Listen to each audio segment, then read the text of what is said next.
Magandang araw sa iyo kaibigan. Ito pong muli si William, ang iyong kaibigan na may kapansanan.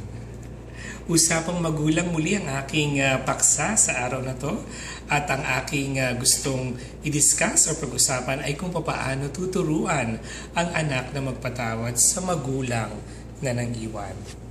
Hindi lingid sa marami na ako ay produkto ng isang broken family, so personal para sa akin ang paksang ito. So, ang una kong payo sa iyo bilang magulang ay ipaliwanag ang tunay na kasaysayan or #the truth. Your child or your children deserves kung ano yung tunay na nangyari sa iyo at sa iyong asawa na nasa kumakabilang bahay na or nang iwan sa inyong pamilya. Depende sa level ng pangunawa ng inyong anak, unti-unti mong ikwento kung ano yung tunay na nangyari.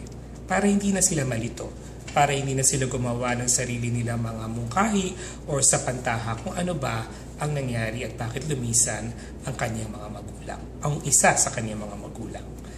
And definitely assure the child na hindi siya kailanman pagkakamali o hindi siya ang dahilan kung bakit naghiwalay ang kanyang mga magulang. Para kahit may isang nawala, lalaki pa rin siya na buo ang kanyang tiwala sa sarili. Pangalawang suhestyon ay ipagmungkahi ang halaga ng pagpapatawad. Deserving man ito o hindi, bilang magulang responsibilidad mo kaibigan na turuan ang anak mo na lumaki ng merong value of forgiveness.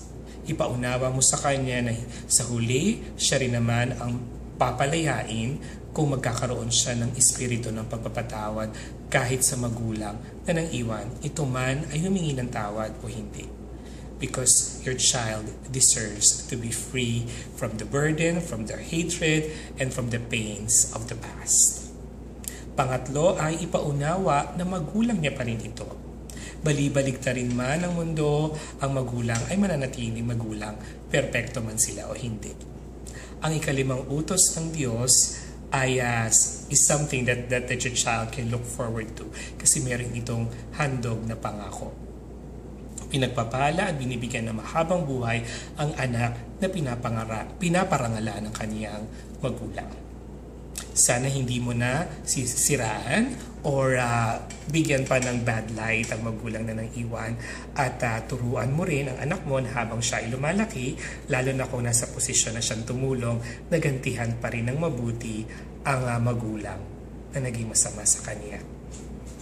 Alam ko bilang parent hindi ito magiging madali, pero sa proseso ng buhay na kung saan pupunan mo na lang yung pagkukulang ng nawawalang magulang ng dobling pagmamahal at pag-aaruga sa iyong anak or mga anak, posible pa rin na lumaki siyang buo sa piling ng kanyang magulang na umiibig sa kanya ng lubos. Hanggang sa muli kaibigan, ito po si William.